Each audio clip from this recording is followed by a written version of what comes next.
Hi friends, good morning. இது உங்கள் tape CA 360. நாம் இன்னைக்கு ஏப்ரல் 29ஆம் தேதிக்கான நடப்பு நிகழ்வுகள் பார்க்க இருக்கிறோம். வழக்கம் போல இன்றைய நடப்பு நிகழ்வு கவனமா பாருங்க, நோட்ஸ் எடுத்துக்கிடுங்க. ஈவினிங்ல நடைபெறக்கூடிய டெய்லி கண்டெஸ்ட்ல மறக்காம கலந்துக்கிடுங்க. தேர்வானது டெலகிராம் ஆப்ல நம்மளுடைய டேப் IAS அகாடமி மற்றும் டேப் CA 360 ஆகிய இரு சேனல்களே நடைபெறும். இதுவரைக்கும் யாரும் நம்முடைய சேனல்ல ஜாயின் பண்ணலன்னு சொன்னா உங்களுடைய மொபைல் போன்ல டெலகிராம் ஆப் இன்ஸ்டால் பண்ணி மறக்காம சர்ச் பாக்ஸ்ல டேப் IAS அகாடமி அல்லது டேப் CA 360 டைப் பண்ணீங்கன்னு சொன்னா நம்முடைய குரூப்ல ஈஸியா ஜாயின் பண்ணிக்கலாம். கரண்ட் அஃபேர்ஸ் தேர்வு மட்டுமல்லாமல் நம்ம அகாடமி சார்பாக நடத்தப்படக்கூடிய இதர தேர்வுகளையும் இதர தகவல்களையும் நீங்க அறிந்து கொள்ளலாம். ரைட், நாம் இன்றைய நடப்பு நிகழ்வுகள்ல முதல்ல பகுதி புத்துணர்ச்சி வாக்கியம் பாத்தீங்கன்னு சொன்னா, வெற்றி என்பது விடாமுயற்சியின் மறுபெயர் ஆகும். சரிங்களா? வெற்றி ஒருத்தங்களுக்கு எப்போ கிடைக்கும் அப்படின்னு சொன்னா, தொடர்ந்து விடாமுயற்சியோடு தன்னம்பிக்கையோடு நாம ஒரு செயலை செய்து கொண்டே இருந்தோம் அப்படின்னு சொன்னா நமக்கு வெற்றி கிடைக்கும் அப்படிங்கிறத பாக்குறோம். அதனாலதான் நம்ம இந்த இடத்துல என்ன பாக்குறோம்னா, வெற்றி என்பது விடாமுயற்சியின் மறுபெயராகும் அப்படிங்கிறத பார்க்கணும். சரிங்களா? ரைட், நாம் இன்றைய நடப்பு நிகழ்வுகள்ல முதல்ல பகுதி தகவல் பாத்தீங்கன்னு சொன்னா, ஏப்ரல் 29ஆம் தேதி அனுசரிக்கப்படக்கூடிய ஒரு தினம் இன்டர்நேஷனல் டான்ஸ் டே. இந்த உலகளாவிய அளவுல பாத்தீங்கன்னு சொன்னா நடனம் குறித்த ஒரு புரிதலையும் நடனத்துல ஈடுபடக்கூடிய அந்த நடன கலைஞர்களை பெருமைப்படுத்துவதற்கான ஒரு தினமாகவும் பாத்தீங்க அப்படின்னு சொன்னா இந்த நடன தினம் அனுசரிக்கப்படுகிறது அப்படிங்கிறத பார்க்கணும். நடனத்தை பொறுத்த வரைக்கும் பாத்தீங்கன்னு சொன்னா வெஸ்டர்ன், கிளாசிக்கல் அப்படின்னு சொல்லி பல வகையான நடன வகைகள் இருக்குது. ஒவ்வொரு மாநிலத்திற்கும் ஒவ்வொரு கலாச்சாரத்திற்கும் ஒவ்வொரு குறிப்பிட்ட இன மக்களுக்கும் பாத்தீங்கன்னு சொன்னா வெவ்வேறு வகையான நடனங்கள் அவங்களுக்கும் சொல்லி பிரத்யேகமாக இருக்குது. அந்த அடிப்படையில நடனங்கள் குறித்த ஒரு புரிதலை மக்கள் மத்தியில ஏற்படுத்தி நடனத்துல ஈடுபடக்கூடிய நடன கலைஞர்களை பெருமைப்படுத்துவதற்கான ஒரு முக்கியமான தினமாகத்தான் பாத்தீங்கன்னு சொன்னா ஆண்டுதோறும் இந்த நடன தினம் அமைந்திருக்கிறது அப்படிங்கிறத பாக்குறோம். நடனம் பயின்று கொள்வதன் மூலமாக உடல் மற்றும் உள்ளமும் பாத்தீங்கன்னு சொன்னா இலகுவாகும் அப்படிங்கிறது முக்கியமான விஷயம். இந்த இதற்கான தீம் பாத்தீங்கன்னு சொன்னா unity, creativity and cultural inclusion, ஒற்றுமை, படைப்பாற்றல் மற்றும் கலாச்சார உள்ளடக்கம் அப்படிங்கிறது இந்த இதற்கான கருப்பொருளாக அமைந்திருக்கிறது அப்படிங்கிறத நாம் இந்த இடத்துல பார்க்கணும். சரிங்களா? ரைட், அப்ப நம்ம தெரிஞ்சுக்கிட்ட தகவல் என்ன அப்படின்னு சொன்னா, உலகளாவிய அளவுல பல்வேறு மக்களுக்கு மத்தியில காணப்படக்கூடிய நடனங்கள் குறித்த புரிதலை இதர மக்கள் மத்தியில ஏற்படுத்துவதற்காகவும் நடன கலைஞர்களை பெருமைப்படுத்துவதற்காகவும் ஆண்டுதோறும் ஏப்ரல் 29ஆம் தேதி சர்வதேச நடன தினமாக அனுசரிக்கப்படுகிறது அப்படிங்கிறத பார்த்தோம். இந்த ஆண்டிற்கான தீம் என்ன அப்படின்னு சொன்னா unity, creativity and cultural inclusion. சரிங்களா? அடுத்த நான் பார்க்க தகவல் பாத்தீங்கன்னு சொன்னா international day in memory of the victims of earthquake. சரிங்களா? அதாவது ஐநா சார்பில் இந்த ஆண்டுல இருந்து முதல் முறையாக அனுசரிக்கப்படக்கூடிய ஒரு தினமாக இந்த தினம் அமைந்திருக்கிறது. உலகளாவிய அளவுல நிலநடுக்கத்தால பாதிக்கப்பட்ட உயிரிழந்தவர்கள் நினைவுறுவதற்காகவும் அதுல பாதிக்கப்பட்ட மக்களை அனுசரித்து செல்வதற்குமான ஒரு தினமாக என்ன செய்யப்படுகிறது அப்படின்னு சொன்னா ஐநாவால இந்த ஆண்டுல இருந்து இந்த தினம் அனுசரிக்கப்படுகிறது அப்படிங்கிறத நாம் இந்த இடத்துல பார்க்கிறோம். சரிங்களா? அதாவது இன்னைக்கு உலகத்துடைய பல்வேறு பகுதிகளிலும் நாம் அடிக்கடி நிலநடுக்கங்கள் ஏற்படக்கூடிய நிகழ்வுகளை பத்திரிகைகளை பார்த்துட்டு இருக்கிறோம். சில நேரங்கள் ஏற்படக்கூடிய நிலநடுக்கங்கள் பெரிய அளவில் அமைந்து பார்த்தீங்கன்னு சொன்னா பல நூற்றுக்கணக்கான மனிதர்கள் இறந்து போறதுக்கு காரணம் அமைஞ்சிருது. பொருளாதார ரீதியாக பல்வேறு இடர்பாடுகளை இன்னல்களை சந்திக்கக்கூடிய ஒரு சூழல் ஏற்படுகிறது. இத்தகைய சூழல்கள் குறித்த ஒரு விழிப்புணர்வு மக்கள் மத்தியில உலக நாடுகளுக்கு மத்தியில் ஏற்படுத்துறதுக்கு தான் பாத்தீங்கன்னு சொன்னா இந்த ஆண்டுல இருந்து ஐநா முதல் முறையாக என்ன பண்ணியிருக்கிறாங்கன்னு சொன்னா இந்த ஏப்ரல் 29ஆம் தேதிய நிலநடுக்கத்தால பாதிக்கப்பட்டவர்கள் உயிரிழந்தவர்களுக்கான நினைவு தினமாக அனுசரிக்கிறாங்க அப்படிங்கிறத நாம இந்த இடத்துல பாக்குறோம். இந்த ஆண்டுக்கான தீம் பாத்தீங்கன்னு சொன்னா remember, protect, build, disaster resilience, நினைவில் கொள்ளுங்கள், பாதுகாத்துக் கொள்ளுங்கள், பேரிடர் தாக்கும் திறனை உருவாக்குங்கள் அப்படிங்கிறது இந்த ஆண்டு இந்த கருப்பொருளாக அமைந்திருக்கிறது அப்படிங்கிறத நாம் இந்த இடத்துல பார்க்கணும். சரிங்களா? ரைட், நம்ம தகவல் என்னன்னு சொன்னா ஐநாவால இந்த ஆண்டு முதல் ஏப்ரல் 29ஆம் தேதி அப்படிங்கிறது பாத்தீங்கன்னு சொன்னா மக்களுக்கு மத்தியில அதாவது எர்த்குவேக் நிலநடுக்கத்தால பாதிக்கப்பட்டவங்களை அனுசரிப்பதற்கான உயிரிழந்தவங்களை நினைவுறுவதற்கான சர்வதேச தினமாக அனுசரிக்கப்படுகிறது அப்படிங்கிறத நாம் இந்த இடத்துல பார்க்கணும். சரிங்களா?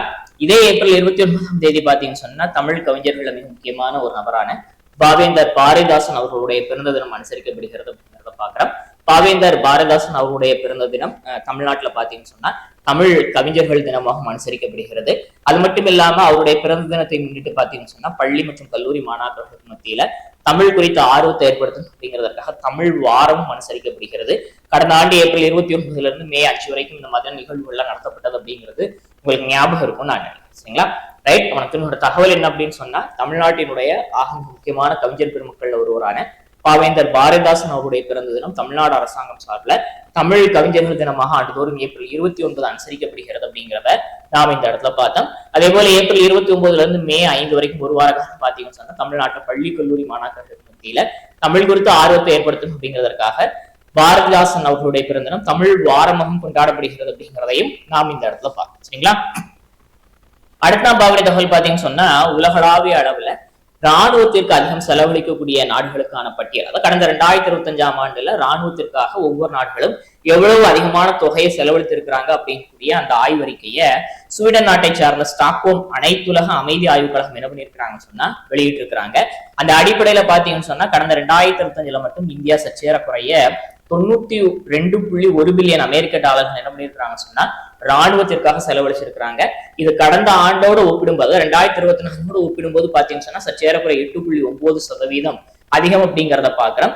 அது மட்டும் இல்லாம பாத்தீங்கன்னு சொன்னா உலகளாவிய அளவுல ராணுவத்திற்கு செலவழிக்கக்கூடிய அந்த நாடுகள் ஒட்டுமொத்த நாடுகளையும் எடுத்துக்கிட்டோம் அப்படின்னு சொன்னா அதுல இந்தியாவினுடைய பங்களிப்பு பாத்தீங்கன்னு சொன்னா 3.2% இருக்குது அப்படிங்கிறதையும் பாக்குறோம். ராணுவத்திற்கு அதிகமாக செலவழிக்கக்கூடிய நாடுகளுக்கான அந்த பட்டியலில் இந்தியா 5வது இடத்துல இருக்கிறது அப்படிங்கிறதையும் நாம் இந்த இடத்துல பார்க்கணும். சரிங்களா? அதாவது ஒவ்வொரு ஆண்டும் இந்திய ராணுவத்திற்காக செலவழிக்கக்கூடிய தொகை அப்படிங்கிறது பட்ஜெட்ல அதிகரித்துக் கொண்டே வருகிறது அப்படிங்கிறது நன்றாக தெரியும்.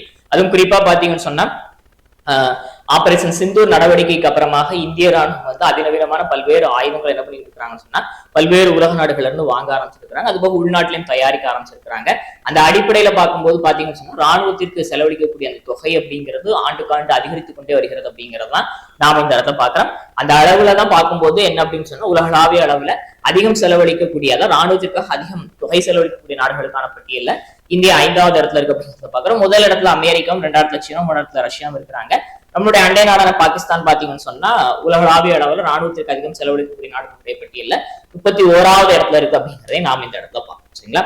ரைட். உனக்கு ஒரு தகவல் என்ன அப்படின்னு சொன்னா ஸ்வீடன் நாட்டை சார்ந்த ஸ்டாக்ஹோம் அனைத்துலக அமைதி ஆய்வு கழகம் வெளியிட்டு இருக்கக்கூடிய ராணுவத்திற்கு அதிகமா செலவழிக்கக்கூடிய நாடுகளுக்கான பட்டியல்ல இந்தியா ஒட்டுமொத்த உலக அளவுல 5வது இடத்துல இருக்கு அப்படிங்கிறத பார்த்தோம். கடந்த 2025 ஓராண்டுல மட்டும் சற்றேறக்குறைய 92.1 பில்லியன் அமெரிக்க டாலர் என்ன செய்யப்பட்டிருக்கு அப்படின்னு சொன்னா இந்தியாவால ராணுவத்திற்காக செலவழிக்கப்பட்டிருக்கிறது அப்படிங்கிறத பாக்குறோம். இது கடந்த ஆண்டோட ஒப்பிடும் பாத்தீங்கன்னு சொன்னா சற்றேறக்குறைய 8.9% அதிகம் அப்படிங்கிறதை நாம இந்த இடத்துல பார்த்தோம். ஒட்டுமொத்த உலகளாவிய அளவுல ராணுவத்திற்காக செலவழிக்கக்கூடிய நாடுகளுக்கான அந்த பட்டியல்ல இந்தியாவினுடைய பங்களிப்பு பாத்தீங்கன்னு சொன்னா ஒட்டுமொத்த அளவுல 3.2% இருக்கு அப்படிங்கிறதையும் பார்த்தோம். அதிகம் செலவழிக்கக்கூடிய நாடுகள் அமெரிக்கா முதலிடத்திலையும், சீனா 2வது இடத்துலையும், ரஷ்யா 3வது இடத்துலையும் இருக்கு அப்படிங்கிறத பாக்குறோம். பாகிஸ்தான் 31வது இடத்துல இருக்கு அப்படிங்கிறதை நாம இந்த இடத்துல பார்க்கணும். சரிங்களா? அடுத்த பாவடி தகவல் பாத்தீங்கன்னு சொன்னா வான் பாதுகாப்பு அமைப்பு, அதாவது S-400 அப்படிங்கிற வான் பாதுகாப்பு அமைப்பு இந்தியா வசம் இருக்குது. நாம இந்த வான் பாதுகாப்பு அமைப்பு பாத்தீங்கன்னு சொன்னா ரஷ்யா கிட்ட இருந்து வாங்கி இருக்கிறோம் அப்படிங்கிறது குறிப்பிடும்படியான விஷயம். குறிப்பா ஆபரேஷன் சிந்தூர் நடவடிக்கை என்பது பாத்தீங்க அப்படின்னு சொன்னா இந்திய எல்லை பகுதிகளில் பாகிஸ்தான்ல இருந்து வந்த அந்த எதிரி ஏவுகணைகள், ட்ரோன்கள் எல்லாம் அழித்ததுல S-400 பங்களிப்பு அப்படிங்கிறது ஆக சிறப்புடையது அப்படிங்கிறதுலாம் நம்ம நன்கறிந்த விஷயம் தான். இந்த S-400 நம்ம ரஷ்யா கிட்ட வாங்குறோம் இல்லையா, ஏற்கனவே ஒரு 3 தொகுதிகள் நம்ம கிட்ட ஒப்படைக்கப்பட்டது. இப்ப 4வது தொகுதி அடுத்த மாசம் அவங்க தர இருக்கிறாங்க. அது குறித்த தகவல் தான். சரிங்களா? அதாவது தரையிலிருந்து வானில் உள்ள இலக்குகளை தாக்கி அளிக்கக்கூடிய அதிநவீனமான S-400 ட்ரையம் வான் பாதுகாப்பு அமைப்பு நம்ம 2016ல இதற்காக ரஷ்யா கிட்ட ஒரு ஒப்பந்தம் ஒன்று மேற்கொண்டிருக்கிறோம். ஒப்பந்தத்துடைய மொத்த மதிப்பு பார்த்தீங்கன்னா சற்றேறக்குறைய $5 பில்லியன். சரிங்களா? அதுல 5 தொகுதிகளாக என்ன பண்ணுறாங்க அப்படின்னு சொன்னா S-400 வந்து அவங்க நமக்கு தர இருக்கிறாங்க. அதுல ஏற்கனவே 3 தொகுதிகள் தரப்பட்டு விட்டது. தற்பொழுது 4வது தொகுதி அடுத்த மாதம், அதாவது நாளை தினம் மே மாசத்துல இருந்து பாத்தீங்கன்னு சொன்னா நமக்கு தர இருக்கிறாங்க அப்படிங்கிறத பாக்குறோம். இந்த ஆண்டினுடைய இறுதியில மீதி இருக்கக்கூடிய 5வது தொகுதி நமக்கு கிடைக்கிறது அப்படிங்கிறத நாம் இந்த இடத்துல பார்க்கணும். சரிங்களா? இது போக பாத்தீங்கன்னு சொன்னா மேலும் ஒரு கூடுதலாக நம்ம என்ன பண்ண இருக்கிறோம்னு சொன்னா முதல்ல இந்த 2018ல மேற்கொண்ட ஒப்பந்தத்தின் அடிப்படையில் 5 தொகுதிகள், அது போக லேட்டஸ்டா பாத்தீங்கன்னு சொன்னா இந்த மார்ச்ல நாம என்ன பண்ணிருக்கோம்னு சொன்னா கூடுதலாக இன்னும் 5 தொகுதிகளை ரஷ்யா கிட்ட இருந்து கொள்முதல் செய்வதற்கு அதற்காக ஒரு தனி ஒப்பந்தம் போட்டிருக்கோம் அப்படிங்கிறத நாம இந்த இடத்துல பார்க்கும்போது ஏற்கனவே மேல ஒரு 5 தொகுதி, புதிதாக ஒரு 5 தொகுதி, ஒட்டுமொத்தமாக பாத்தீங்கன்னு சொன்னா சற்றேறக்குறைய S-400 அந்த வான் பாதுகாப்பு அமைப்பு 10 தொகுதிகள் ரஷ்யா கிட்ட இருந்து நம்ம வாங்கி நம்மளுடைய இன்னும் அந்த ராணுவ வலிமை மேலும் என்ன பண்ணிருக்கோம்னு சொன்னா அதிகரித்துக் கொள்கிறோம் அப்படிங்கிறத நாம இந்த இடத்துல பார்க்கணும். சரிங்களா? ரைட். நம்ம தகவல் என்னன்னு சொன்னா அதிநவீன வான் பாதுகாப்பு அமைப்பான S-400 ட்ரையம் பாதுகாப்பு அமைப்பு நம்ம 2018 ரஷ்யா கிட்ட இருந்து வாங்குவதற்காக $5 பில்லியன் மதிப்புல ஒரு ஒப்பந்தம் ஒன்று கையொப்பம் போட்டிருக்கணும். அதன் அடிப்படையில் 3 தொகுதிகள் ஏற்கனவே வழங்கப்பட்டு 4வது தொகுதி இந்த எதிர்வருடைய மே மாதத்துல ரஷ்யா வழங்க இருக்கிறாங்க அப்படிங்கறத நாம இந்த இடத்துல பார்த்தோம். நம்ம ரஷ்யா கிட்ட இருந்து ஏற்கனவே பாத்தீங்கன்னு சொன்னா 5 தொகுதிகள் வந்து S-400 வான் பாதுகாப்பு வாங்குறதுக்கு ஒப்பந்தம் மேற்கொண்டிருக்கிறோம். அதன் அடிப்படையில 3 தொகுதிகள் வழங்கப்பட்டு தற்போது 4வது தொகுதியும் நம்ம கிட்ட இந்தியா கிட்ட ரஷ்யா ஒப்படைக்க இருக்கு அப்படிங்கிறத பார்த்தோம். அது போக இன்னும் கூடுதலாக ஒரு 5 தொகுதிகளை நம்ம வாங்குவதற்காக கடந்த மாதங்கள்ல நம்ம வந்து ஒப்பந்தம் மேற்கொண்டிருக்கிறோம். இதன் அடிப்படையில பார்க்கும்போது ஒட்டுமொத்தமாக 10 தொகுதிகள் S-400 வான் பாதுகாப்பு அமைப்பு ரஷ்யா கிட்ட இருந்து இந்தியா வாங்க இருக்கு அப்படிங்கிற தகவலை நாம இந்த இடத்துல தெரிஞ்சுக்கணும். சரிங்களா? அடுத்தாம் பாவடி தகவல் பாத்தீங்கன்னு சொன்னா விலகல். சரிங்களா, யாரு விலகி இருக்கிறாங்க, எதுல இருந்து விலகி இருக்கிறாங்க? அதாவது கச்சா எண்ணெய் ஏற்றுமதி நாடுகளுடைய கூட்டமைப்புக்கு பேரு ஒபாக் அப்படின்னு பேரு. அந்த கூட்டமைப்புல இருந்து பாத்தீங்கன்னு சொன்னா ஐக்கிய அரபு அமீரகம் UAE என்ன பண்ணிருக்காங்கன்னு சொன்னா மே 1ஆம் தேதியில இருந்து விலக இருப்பதாக அறிவிப்பு செஞ்சிருக்கிறாங்க அப்படிங்கிறத பாக்குறோம். அதுக்கு மெயினான காரணம் என்ன அப்படின்னு சொன்னா சவுதி அரேபியாவுக்கும் UAEக்கும் இடையே ஏற்பட்டிருக்கக்கூடிய அந்த பிரச்சனைகள் தான் காரணமாக சொல்றாங்க. சவுதியினுடைய இளவரசர் மற்றும் இப்ப இருக்கக்கூடிய UAE கவர்மெண்ட் இவங்க 2 பேருக்கும் இடையில ஒரு சில பிரச்சனைகள் போய்கிட்டு இருக்குது. அது போக பாத்தீங்கன்னு சொன்னா இந்த ஹோர்முஸ் நீரிணை, ஈரான் போர், இந்த மாதிரியான காலகட்டங்கள்ல வந்து கச்சா எண்ணெயினுடைய உற்பத்தி அளவு வந்து குறைக்கணும்னு சொல்லி வேண்டுகோள் விடுக்கப்பட்டது. அப்படியே குறைக்கும் போது UAE பொருளாதாரம் பாதிக்கப்படுவதற்கான வாய்ப்பு இருப்பதாக UAE தங்களுடைய கருத்துக்களை தெரிவிச்சிருக்கிறாங்க. அந்த அடிப்படையில தான் பார்க்கும்போது பாத்தீங்கன்னு சொன்னா சவுதியுடனான பிரச்சனை மற்றும் இன்னும் பல்வேறு பிரச்சனைகள் காரணமாக அவங்க அந்த ஒபாக் அப்படிங்கக்கூடிய அந்த கூட்டமைப்புல இருந்து எதிர்வரக்கூடிய மே 1ல இருந்து அவங்க விலக இருப்பதாக அறிவிப்பு செய்திருக்கிறாங்க அப்படிங்கிறத நாம் இந்த இடத்துல பார்க்கணும். சரிங்களா, ரைட். அப்ப நம்ம தெரிஞ்ச தகவல் என்ன அப்படின்னு சொன்னா கச்சா ஏற்றுமதி செய்யக்கூடிய அந்த நாடுகளுக்கான கூட்டமைப்பான ஒபாக் கூட்டமைப்புல இருந்து மே 1ஆம் தேதியில இருந்து பாத்தீங்க அப்படின்னு சொன்னா UAE யுனைடெட் அரபு எமிரேட்ஸ், அதாவது ஐக்கிய அரபு அமீரகம் என்ன பண்ணுறாங்கன்னு சொன்னா விலக இருக்கிறாங்க அப்படிங்கிறத பார்த்தோம். சவுதியுடனான பல்வேறு பிரச்சனைகள் காரணமாகவும் இன்னும் இந்த போர் காலகட்டங்கள்ல உற்பத்தியை குறைக்கணும்னு சொல்லி வேண்டுகோள் விடுக்கப்பட்டது. அது தங்களுடைய நாட்டினுடைய பொருளாதாரத்தை பாதிக்கும் அப்படிங்கிற அடிப்படையில் என்ன பண்ணுறாங்க அப்படின்னு சொன்னா அவங்க விலகுதாங்க அப்படிங்கிறத நாம இந்த இடத்துல பார்க்கணும். சரிங்களா, அடுத்த பாவடி தகவல் பாத்தீங்கன்னு சொன்னா வாரணாசியில பெண்கள் மாநாடு ஒண்ணு நடந்தது. அந்த மாநாட்டுல இந்திய பிரதமர் நரேந்திர மோடி கலந்துகிட்டாரு. அதாவது வாரணாசி அப்படிங்கிறது பாத்தீங்கன்னு சொன்னா பிரதமர் நரேந்திர மோடியுடைய நாடாளுமன்ற தொகுதி அப்படிங்கிறது நமக்கு நன்றாகவே தெரியும். அங்கு நிறைவடைந்திருக்கக்கூடிய ஒரு சில திட்டங்களையும் தொடங்கி வச்சு ஒரு சில புதிய திட்டங்களுக்கும் பிரதமர் என்ன பண்ணியிருக்காரு சொன்னா அடிக்கல் நாட்டி இருக்கிறாரு. அந்த அடிப்படையில 1050 கோடி மதிப்பிலான நிறைவடைந்த ஒரு 48 திட்டங்கள் தொடங்கி வச்சிருக்கிறாரு. புதிதாக ஒரு 112 திட்டங்களுக்கு சற்றேறக்குற 5300 கோடி மதிப்பிலான திட்டங்களுக்கு அடிக்கலும் நாட்டியிருக்கிறார் அப்படிங்கிறத பாக்குறோம்.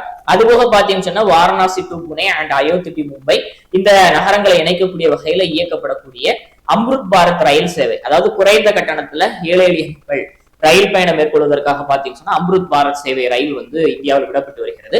அந்த அடிப்படையில அந்த சேவையும் பிரதமர் நரேந்திர மோடி தொடங்கி வைத்தார் அப்படிங்கிறத நாம் இந்த இடத்துல பார்க்கணும். சரிங்களா, ரைட். அவனுக்கு ஒரு தகவல் என்ன அப்படின்னு சொன்னா இந்திய பிரதமர் நரேந்திர மோடி தன்னுடைய நாடாளுமன்ற தொகுதியான வாரணாசி நடைபெற்ற பெண்கள் மாநாட்டுல பங்கெடுத்தாரு. அப்படி அந்த பங்கேற்ற நிகழ்வுகள்ல பேசும்போது பிரதமர் வந்து வாரணாசியில இதுவரைக்கும் நிறைவடைந்திருக்கக்கூடிய 1050 கோடி மதிப்பிலான ஒரு புதிய திட்டங்கள், ஏற்கனவே நிறைவடைந்த திட்டங்கள் அது தொடங்கி வச்சிருக்காரு. புதிதாக 112 திட்டங்களுக்கு அடிக்கல் நாட்டியிருக்கிறார் அப்படிங்கிறதே நாம் இந்த இடத்துல பார்த்தோம். அடுக்கும்போது வாரணாசி டு புனே, அயோத்தி டு மும்பை இந்த 2 நகரங்களை ரெண்டு மொத்தமாக அந்த 4 நகரங்களை இணைக்கக்கூடிய வகையிலான 2 புதிய அம்ருத் பாரத் ரயில் சேவையும் பிரதமர் தொடங்கி வைத்திருக்கிறார் அப்படிங்கிறத நாம் இந்த இடத்துல பார்க்கணும். சரிங்களா, ரைட். அடுத்த பார்க்கக்கூடிய தகவல் பாத்தீங்கன்னு சொன்னா தேசிய புள்ளியியல் ஆய்வகம் வந்து ஒரு ஆய்வறிக்கை ஒன்று வெளியிட்டு இருக்காங்க. என்ன ஆய்வறிக்கை அப்படின்னு சொன்னா இந்தியாவுல, அதாவது அவங்க வந்து தனியார் மருத்துவமனைகள், அரசு மருத்துவமனைகள், மக்கள் இதுல வந்து எந்த மருத்துவமனைகளாக அதிகம் பயன்படுத்திக் கொள்கிறாங்க அப்படிங்கிற அடிப்படையில அவங்க ஒரு லிஸ்ட் ஒன்று வெளியிட்டு இருக்காங்க. அதுல குறிப்பா பாத்தீங்கன்னு சொன்னா பல்வேறு மாநிலங்கள் இருக்கக்கூடிய அரசு மருத்துவமனைகள்ல எந்த மாநிலத்துல மக்கள் வந்து அதிகமாக சிகிச்சை பெறுகிறாங்க அப்படிங்கிற ஒரு டீட்டெயில் வழியா இருக்குது. அந்த அடிப்படையில பாத்தீங்கன்னு சொன்னா உள் நோயாளிகளாக மருத்துவமனைகள்ல தங்கி சிகிச்சை பெறக்கூடிய, குறிப்பா அரசு மருத்துவமனையில் சிகிச்சை பெறக்கூடிய மக்கள் அதிகமாக இருக்கக்கூடிய மாநிலங்கள்ல தமிழ்நாடு முதல் இடத்துல இருக்கு அப்படிங்கிறத பாக்குறேன். சற்றேறக்குறைய 43% மக்கள் பாத்தீங்கன்னு சொன்னா தமிழகத்துல உள்நோயாளிகளாக அரசு மருத்துவமனைகள் தங்கியிருந்து என்ன பண்ணலாம்னு சொன்னா சிகிச்சைகள் எடுத்துக்கிறாங்க அப்படிங்கிறத பாக்குறேன். இந்த பட்டியல கேரளம், கர்நாடகம், தெலுங்கானா போன்ற மாநிலங்கள் அதற்கு அடுத்தடுத்த இடத்துல இருக்கிறாங்க அப்படிங்கிறதையும் நாம இந்த இடத்துல பாக்குறோம். அதாவது மக்கள் நல்வாழ்வுத்துறை அமைச்சர் இந்த அறிக்கையை சுட்டிக்காட்டி என்ன சொல்லியிருக்காரு சொன்னா தமிழ்நாட்டுல அந்த மருத்துவ உள்கட்டமைப்பு வசதிகள் ரொம்ப அதிகமா மேம்படுத்தப்பட்டிருப்பதன் காரணமாக மக்கள் அதிக அளவு என்ன பண்ணுறாங்கன்னு சொன்னா அரசு மருத்துவமனைகளை நாடி சிகிச்சை பெற வருகிறாங்க அப்படிங்கிறத பெருமையோடு தெரியப்படுத்தி இருக்கிறார் அப்படிங்கிறதையும் நாம இந்த இடத்த பார்க்கணும். சரிங்களா, ரைட். அப்ப நம்ம தெரிஞ்ச தகவல் என்ன அப்படின்னு சொன்னா தேசிய புள்ளியியல் ஆய்வகம் வெளியிட்டு இருக்கக்கூடிய இந்தியாவில அரசு மருத்துவமனைகளை அதிகமாக பயன்படுத்தக்கூடிய, குறிப்பா உள்நோயாளிகள் அதிகமாக பயன்படுத்தக்கூடிய மாநிலங்களுடைய பட்டியல சற்றேறக்குறைய 43% தமிழ்நாடு முதல் இடத்துல இருக்கு அப்படிங்கிறத பார்த்தோம். கேரளம் 30% 2வது இடத்துலையும், கர்நாடகம் 29.8% 3வது இடத்துலையும், தெலுங்கானா 29.3% 4வது இடத்துலையும் இருக்கு அப்படிங்கிறத நாம இங்க தெரிஞ்சுக்கணும். சரிங்களா, அடுத்த பகுதி தகவல் பாத்தீங்கன்னு சொன்னா கூகுள் நிறுவனத்தினுடைய ஒரு பெரிய செயற்கை நுண்ணறிவு AI தரவு மையம் டேட்டா சென்டர் பாத்தீங்கன்னு சொன்னா விசாகப்பட்டினம் பக்கத்துல அமைக்கப்பட இருக்குது. சற்றேறக்குறைய 1.36 லட்சம் கோடி மதிப்பீட்டுல 1.35 லட்சம் கோடி மதிப்பீட்டுல அதற்கான அடிக்கல் நாட்டு விழாவில் பாத்தீங்க அப்படின்னு சொன்னா ஆந்திர பிரதேசத்தினுடைய தற்போதைய முதலமைச்சராக இருக்கக்கூடிய சந்திரபாபு நாயுடு, ஒன்றிய தகவல் தொழில்நுட்பத்துறை அமைச்சர் அஸ்வினி வைஷ்ணவ் போன்றவங்க எல்லாம் கலந்துகிட்டாங்க அப்படிங்கிறத நாம இந்த இடத்துல பாக்குறோம். இந்த டேட்டா மையம் பாத்தீங்கன்னு சொன்னா டேட்டா சென்டர் தர்லுவாடா அடவி வாரம், அதாவது விசாகப்பட்டினத்துல இந்த 2 பகுதிகள் இருக்கு. அது போல அனக்காப்பள்ளியில ரம்பிலி அப்படிங்கிற பகுதியில் அமைக்கப்பட இருக்குது. சேரக்குறைய 600 ஏக்கர் பரப்பளவுல 1 ஜிகாவாட் திறன் கொண்ட அளவுக்கு டேட்டாக்களை சேவ் பண்ணக்கூடிய வகையில பாத்தீங்கன்னு சொன்னா இது அமைக்கப்பட இருக்கு அப்படிங்கிறத பாக்குறோம். ஆசியாவினுடைய மிக பிரம்மாண்டமான பெரிய தரவு மையமாக இது இருக்கும் அப்படிங்கிறதையும் நாம் இந்த இடத்துல பார்க்கணும். சரிங்களா? அது போக இந்த நிகழ்வுகள்ல பங்கேற்ற மத்திய அமைச்சர், ஒன்றிய அமைச்சர் பேசும்போது என்ன சொன்னாரு சொன்னா, தெற்கு கடற்கரை ரயில்வே மண்டலம் ஜூன் 1ஆம் தேதியில இருந்து செயல்பட தொடங்கும் அப்படிங்கிறத தெரியப்படுத்தியிருக்கிறாரு. இந்தியாவினுடைய 18வது ரயில்வே மண்டலமாக இது செயல்படும். இது விசாகப்பட்டினம் தலைமையிடமாக கொண்டு செயல்படும் அப்படிங்கிறதையும் நாம் இந்த இடத்துல பார்க்கணும். சரிங்களா? இந்த தரவு மையம் 2028 கட்டி முடிக்கப்பட்டு 2028 செப்டம்பர் 28 பிரதமரால் திறக்கப்படும் அப்படிங்கிற அறிவிப்பும் வெளியா இருக்கு அப்படிங்கிறத நாம் இந்த இடத்துல பார்க்கணும். சரிங்களா? ரைட்டா, தகவல் என்ன அப்படின்னு சொன்னா, செயற்கை நுண்ணறிவு துறையில இந்தியாவை அடுத்த கட்டத்துக்கு நகர்த்தக்கூடிய வகையில செயற்கை நுண்ணறிவு தரவு மையம் பிரம்மாண்டமான முறையில கூகுள் நிறுவனத்தால ஆந்திராவில விசாகப்பட்டினம் பக்கத்திலையும் அதுபோக அனகாப்பள்ளி அப்படிங்கக்கூடிய அந்த பகுதியிலையும் பாத்தீங்கன்னு சொன்னா அமைக்கப்பட இருக்கு அப்படிங்கிறத பார்த்தோம். சற்றேறக்குறைய 600 ஏக்கர் பரப்பளவுல 1 ஜிகாவாட் திறனுடையதாக இந்த செயற்கை நுண்ணறிவு தரவு மையம் அமைக்கப்பட்டிருக்கு அப்படிங்கிறத நம்ம தெரிஞ்சுக்கிட்டோம். சற்றேறக்குறைய 1.35 லட்சம் கோடி மதிப்பீட்டுல ஏற்கனவே இதற்கான ஒப்பந்தங்கள் பாத்தீங்கன்னு சொன்னா உச்சிதாக்க மாநாடு நியூடெல்லியில் நடைபெறக்கூடிய அந்த பிப்ரவரி காலகட்டத்துல கையொப்பமாக இருக்கும் அப்படிங்கிறது குறிப்பிடப்படியான விஷயம். அது மட்டும் இல்லாம கடல் வழியாக பாத்தீங்கன்னு சொன்னா கடலுக்கு அடியில விசாகப்பட்டினத்தையும் சென்னையும் இணைக்கக்கூடிய வகையில அந்த ஆப்டிகல் ஃபைபர் கேபிள் மூலமாக தரவுகள் எல்லாம் கொண்டு செல்லப்பட இருக்கு அப்படிங்கிறது இதுல அடங்கும் அப்படிங்கிறது குறிப்பிடும்படியான விஷயம்.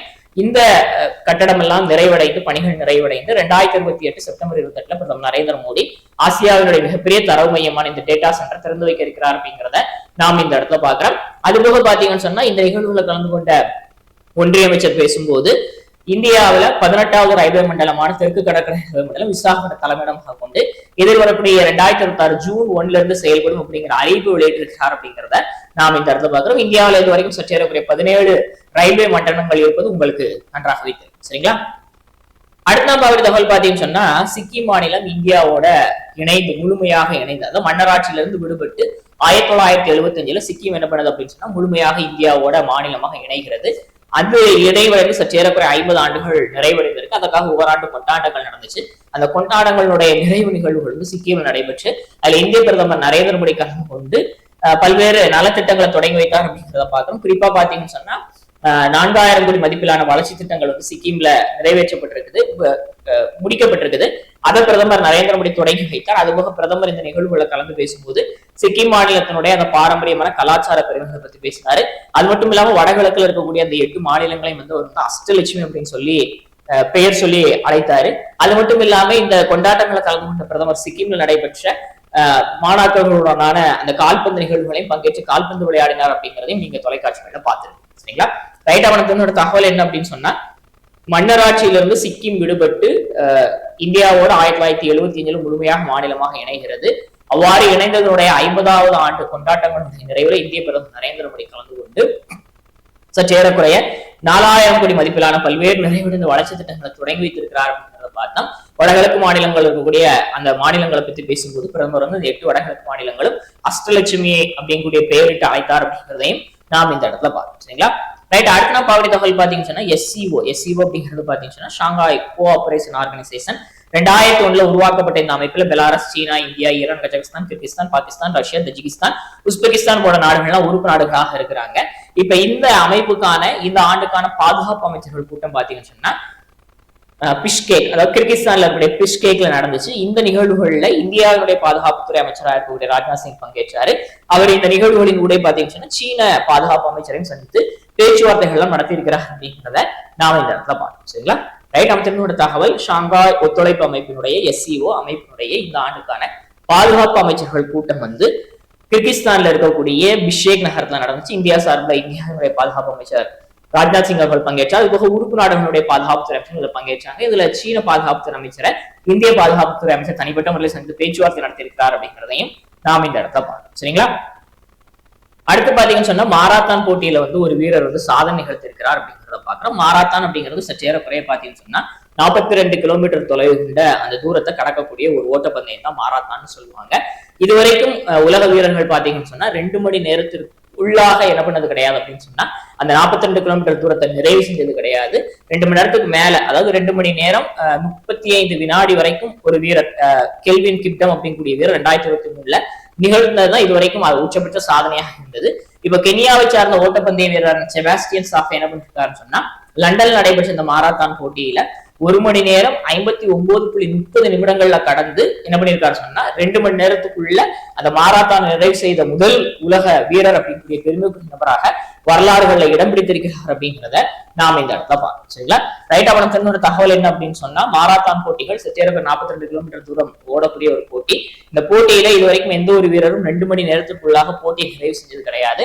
முதல் முறையாக லண்டனில் நடைபெற்ற மாரத்தான் போட்டியில கென்ய ஓட்டப்பந்தய வீரரான செபாஸ்டியன் சாவே என்ன பண்ணிருக்காரு சொன்னா 1 மணி நேரம் 59.30 நிமிடங்கள்ல அந்த போட்டியை நிறைவு செஞ்சு வரலாறுகள்ல முதல் முறையாக 2 மணி நேரத்துக்குள்ளாக அந்த மாரத்தான் ஓடிய வீரர் அப்படிங்கிற பெருமைக்குரிய நபராக வரலாறுகள் இடம் பிடித்திருக்கிறார் அப்படிங்கிறத நாம் இந்த இடத்துல பார்க்கணும். சரிங்களா?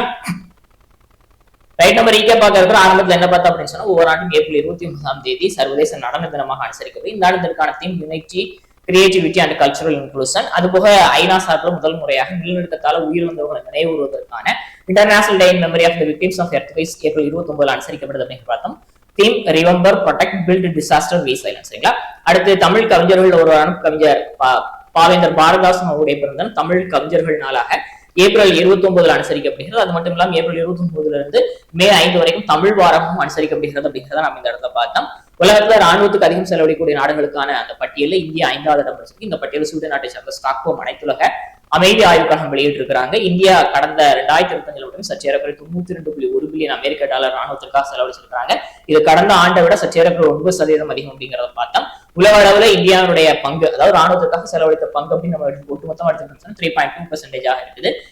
இந்த நாடுகளுக்கான பட்டியல்ல அமெரிக்க முதலிடம், சீனா 2வது, ரஷ்யா 3வது இருக்கு, பாகிஸ்தான் 31வது இடத்துல இருக்கு அப்படிங்கிறத பார்த்தோம். அடுத்து S-400 அதிநவீன வான் பாதுகாப்பு அமைப்பு ரஷ்யா கிட்ட இருந்து 5 தொகுதிகள் வாங்குவதற்காக 2018 நம்ம ஒப்பந்தம் மேற்கொண்டிருக்கோம். $5 பில்லியன் மதிப்பிலான ஒப்பந்தம். அதன் அடிப்படையில பாத்தீங்கன்னா இது வரைக்கும் 3 தொகுதிகள் வழங்கப்பட்டிருக்குது.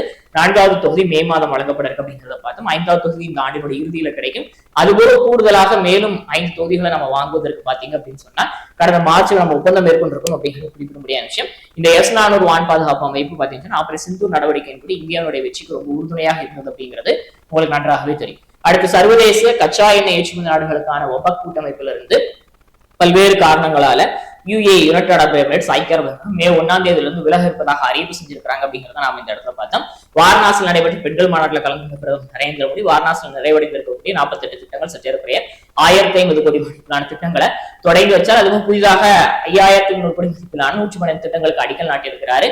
அதுபோக Varanasi to Pune and Ayodhya to Mumbai இடையிலான 2 புதிய அம்ருத் பாரத் ரயில் சேவைகளையும் தொடங்கி வைத்திருக்கிறார் அப்படிங்கிறத நாம இந்த இடத்துல பார்த்தோம். தேசிய புள்ளியியல் ஆய்வகம் இந்தியாவில் அரசு மருத்துவமனைகளை நாடக்கூடிய மக்கள் அதிகமாக இருக்கக்கூடிய மாநிலங்களுக்கான பட்டியலை வெளியிட்டிருக்கிறாங்க. 43% தமிழகம் முதல் இடத்துல இருக்கு அப்படிங்கிறத பார்த்தோம். கேரளம் 30% 2வது, கர்நாடகம் 29.8% 3வது இடத்துல, தெலுங்கானா 29.3% 4வது இடத்துல இருக்கு அப்படிங்கிறத நாம இந்த இடத்துல பார்த்தோம். அடுத்து கூகுள் நிறுவனத்தினுடைய மிக பிரம்மாண்டமான ஆசியாவுடைய மிக பிரம்மாண்டமான 600 ஏக்கர் பரப்பளவுல 1 ஜிகாவாட் திறனுடைய அந்த AI தரவு மையம், அதாவது செயற்கை நுண்ணறிவு கூகுள் தரவு மையம் 1.35 லட்சம் கோடி மதிப்பீட்டில் ஆந்திராவில் அமைக்கப்பட்டிருக்கு. அதற்கான அடிக்கல் நாட்டு நடந்துச்சு அப்படிங்கிறத பார்த்தா விசாகப்பட்டினம் பக்கத்துல தருவாடா அண்ட் அடவிவாரம், அது போக கணக்காப்பள்ளியில ரம்பிலி ஆகிய பகுதிகளில் அமைக்கப்பட இருக்குது அப்படிங்கிறத பார்த்தா கட்டடம் வேலைகள்லாம் பணிகள்லாம் நிறைவடைந்து 2008 செப்டம்பர் 20 பிரதமர் திறந்து வைக்கிறாரு. அடுத்து இந்த நிகழ்வுகள் கலந்து கொண்ட ஒன்றிய அமைச்சர் பேசும்போது இந்தியாவுடைய 18வது ரயில்வே மண்டலமான தெற்கு கடற்கரை ரயில்வே மண்டலம் எதிர்வரும் ஜூன் 1ஆம் தேதியிலிருந்து செயல்படும் அப்படிங்கிற அறிவிப்பு வெளியிட்டிருக்காரு. விசாகப்பட்டினம் தலைமையிடமாக கொண்டது செயல்படும் அப்படிங்கிறதையும் நாம் இந்த இடத்துல பார்த்துங்களா. அடுத்து சிக்கிம் மன்னராட்சியிலிருந்து விடுபட்டு முழுமையாக இந்தியாவோட இணைந்து 1975 இணைஞ்சு அதற்கான 50 ஆண்டுகள் நிறைவடைந்திருக்குது. அதை சிறப்பு செய்யக்கூடிய வகையில சிக்கிம் நடைபெற்ற பல்வேறு நிகழ்வுகளில் இந்திய பிரதமர் நரேந்திர மோடி கலந்து கொண்டு 4000 கோடி மதிப்பிலான பல்வேறு வளர்ச்சி திட்டங்களை தொடங்கி வைத்தார். இந்த 8 வடகிழக்கு மாநிலங்கள் அவர் அஷ்டலட்சுமியை அழைத்தார் அப்படிங்கிற போன்ற பல்வேறு தகவல்களை நாம் இந்த இடத்துல பார்த்தோம். அடுத்து SCO சாங்காய் ஒத்துழைப்பு அமைப்பினுடைய கோஆபரேஷன் ஆர்கனைசேஷனுடைய பாதுகாப்பு அமைச்சர்களுக்கான டிஃபென்ஸ் மினிஸ்டருக்கான மீட்டிங் கிர்கிஸ்தான்ல பிஷ்கேக்ல நடந்துச்சு. இந்தியா சார்பில் இந்தியாவுடைய பாதுகாப்புத்துறை அமைச்சர் ராஜ்நாத் சிங் கலந்து கொண்டார். அவர் சீன பாதுகாப்புத்துறை அமைச்சர் பேச்சுவார்த்தை நடத்திருக்கார். 2001 உருவாக்கப்பட்ட அமைப்பு தான் SCO. அதுல Belarus, China, India, Iran, Kazakhstan, Kyrgyzstan, Pakistan, Russia, Tajikistan, Uzbekistan போன்ற நாடுகள் உறுப்பு நாடுகளாக இருக்கிறாங்க அப்படிங்கிறத நாம இந்த இடத்த பார்த்தோம். அடுத்து 42 கிலோமீட்டர் தொலைவு கொண்ட மாரத்தான் போட்டிகள் இதுவரைக்கும் எந்த ஒரு வீரரும் 2 மணி நேரத்துக்குள்ள அந்த போட்டியை நிறைவு செஞ்சது கிடையாது. முதல் முறையாக லண்டன் நடைபெற்ற மாரத்தான் போட்டியில அத்தகைய சாதனையை கென்ய ஓட்டப்பந்தய வீரரான செபாஸ்டியன் சாஃபே நிகழ்த்தியிருக்கிறார். 1 மணி நேரம் 59.30 நிமிடங்கள் அவர் இந்த சாதனை நிகழ்த்தியிருக்கிறார் அப்படிங்கிறத நாம் இந்த இடத்துல வந்து இதற்கு முன்னால 2 மணி நேரம் 35 வினாடிகள்ல இந்த சாதனை நிகழ்த்தினது வந்து கெல்வின் கிம்டன் அப்படிங்கிறது குறிப்பிடத்தக்க. 2023 இந்த சாதனை நிகழ்த்தியிருந்தார் அப்படிங்கிறது குறிப்பிடத்தக்க. சரிங்களா? இன்றைய நடப்பு நிகழ்வுகள் உங்களுக்கு பயனளிக்கக்கூடிய வகையில் இருந்திருக்கு நினைக்கிறேன். இந்த வீடியோ உங்களுக்கு பிடிச்சிருன்னு சொன்னா லைக் பண்ணுங்க, ஷேர் பண்ணுங்க, சப்ஸ்கிரைப் பண்ணுங்க. மறக்காம ஈவினிங்ல நடைபெறக்கூடிய டெய்லி கண்டென்ட்ஸ்ல கலந்துக்கிடுங்க. வேலைபிள் கமெண்ட்ஸ் கமெண்ட் பாக்ஸ்ல பதிவிடுங்க. தேங்க்யூ.